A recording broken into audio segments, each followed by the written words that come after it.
your job, do you think that interrogating deep threat intelligence into cybersecurity solutions basically help to prevent and overcome the potential type of the hype, surrounding new technologies like AI, like quantum? We just had a discussion about it. But do you really think we have this capability? Well, so putting threat intelligence forward does a few things. So first of all, it lets you understand how to prioritize. So I'll give you an example. If you see some kind of vulnerability and it seems like it's really, really important, and there's all this hype around it, maybe it even has like a logo or some kind of real headline, what threat intelligence can do is tell you, okay, let's look at this vulnerability. Is it exploitable in the wild? Is it being used? Can you access it remotely? Those types of questions help you to prioritize. And then what you can do is say, okay, this is not the high priority. This is maybe a medium or low priority. So we're going to, adjust accordingly. But that's really what threat intelligence does, is it helps you to get a picture of what is real. It helps you to understand how you should, how you can detect something, how you can prioritize and respond to it. And I think that's the real value of threat intelligence. It does help you to kind of separate the hype from, how important something is, what your attention level should be, and what goes first, second, and third. Because as we know, when you're sitting there, thousands of alerts are coming in, millions of alerts. Yeah. The only way you're going to know what's most important is with threat intelligence. How do you think that taking into consideration like CVSS score for vulnerabilities, sometimes you want to put the priority over there, and then come the threat intelligence guy and say, hey, no, there is a biggest risk from that direction, and maybe the CVSS score is maybe low, but it might gonna have a big risk for the business. Is it something that you challenge? Yeah, so I think, look, the way that we look at these things is, we only have ever give a critical score to any vulnerability maybe once or twice a year. And it's because our criteria is pretty high. Not every single vulnerability has to be patched immediately. Some of them are experiments that are run in labs by really well-meaning researchers, but they don't have any applicability in real life, right? So something like that, you could probably move to the back of your, patch management program, queue. But some of the other ones are very important. So if something, like I said, is actively being exploited, maybe in your industry, it can be, exploited remotely. Those are the types of things where we would say, okay, you really drop everything and patch this, because if you don't, you're going to be vulnerable. And the speed matters sometimes. So we track a group called APT 41. It is very, very fast. So from the time that they announced the 0 day or the vulnerability, then it only took them a couple of hours to go and exploit that, right? So when it's something like that, you're going to see, especially from my team, a really fast response, a lot of, not hype, but a lot of urgency. But if it doesn't warrant it, let's not complicate a security team's already very, very difficult job, and let's, organize things according to how important it really is. Yeah. Recently, Google acquired Mandiant, which gave like another different type of threat intelligence. How do you leverage it today? Well, the great thing about bringing Google and Mandiant together is that, Google has the technology and scale that is so important. They have the visibility across all the threats that are hitting the Alphabet ecosystem. That is a very, very, an incredible level of visibility. What Mandiant has then is all of the expertise of the threat environment outside of that.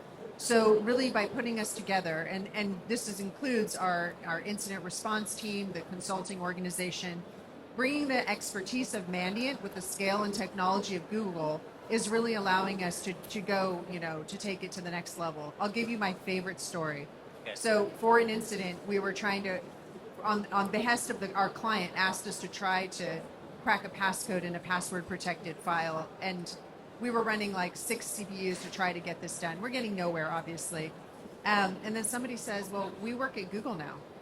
And so they call over and they said, oh, yeah, what are you using now? And they're like, 6. Well, they're like, all right, what do you need? 10,000, 100,000? How can we help you? Right. And then we thought, okay, we work at Google now. This is what Google's. Interesting. I got a question. So I like to ask this on our podcast of anybody that we bring in for security, but I think this one's more interesting for you than others given it's threat intelligent. Is it getting worse out there or better? Or do we just hear about it more? Or are we constantly just in a game of laddering up? They get better, meaning the bad stuff. The good stuff gets better. You know, what do you think about it from a mere mortal perspective? Well, being a mere mortal myself, I can tell you that it's getting more complicated. So you're right in that the bad guys are getting better because the defenders are getting better. So there is a little bit of that sort of arms race type of thing going on. But what very concretely, I can tell you that we do believe that some of these threat actors are getting really difficult to detect. So, the usage of 0 days is one thing that makes things very difficult, right? If you don't know about the vulnerability, it's hard to protect against it. But, on the other hand, they're also using, before it used to be, it's actor-controlled infrastructure, easy to say, oh, that's this group or that group. Well, now they're using rented architecture, and they're refreshing it every 30 days. Before it used to be, well, they're using signature malware, so, oh, we know who it is. Well, now they're using commodity malware. Maybe they'll deploy, more fully featured backdoors when they're in, or no malware at all. They're using living off the land techniques, and they're hiding in the background. Or we used to say, oh, they look like they're coming straight from Beijing or from Moscow, but now they're using Soho routers, and they look like they're coming from down the street. So I would say it's getting harder and more complex, and we have to get better because, yes, they're getting better. But I will say that we also have another tool in our arsenal, which is AI. And we're using that now to do a lot more in terms of productivity. We're using it to reverse malware. We're using it to look for anomalies. We don't have the limitations that, being sort of the inventors of some of this technology, what we're doing for defense isn't even available to threat actors to use. So we're using it to scan for vulnerabilities within our own environment, right? And so that's sort of, there are guardrails in place to keep threat actors from using that type of functionality for now, right? For now. So I think threat actors are going to continue to get better. So this is a sweet spot for us to really leapfrog right now when we really own the technology. It feels like some positive news about AI versus some of the other stuff we hear, right? I think defenders have the edge right now. Yeah, awesome. Last thing before we end, I know it wasn't in a preparation, but I have to use the stage. You're inspiring, being you and a woman in this cybersecurity arena, and I see lots of threat analysis, and I saw SOC analysis. That the lady that sits over there, what you gonna tell her and saying, hey, you can do that because of you are. I think that the young woman who is sitting, who wants to go into cybersecurity, should absolutely pursue it because it is an exciting career field. There are so many opportunities. It is a really mission-oriented kind of job where you get up in the morning and you don't have to wonder if you're making a difference. If you're in cybersecurity, you know that everything you're doing matters. And sometimes, the only thing stopping, standing in between, a Russian threat actor and your environment could be a Mandiant consultant or, a Google threat intelligence analyst. And that is a wonderful feeling that you're making a difference. So I would say be bold, take risks, and go for it because the career field it's not only fun, but it's very purposeful. Great. Thank you so Awesome. much for coming. You got it. Yeah, Thank you for taking the time.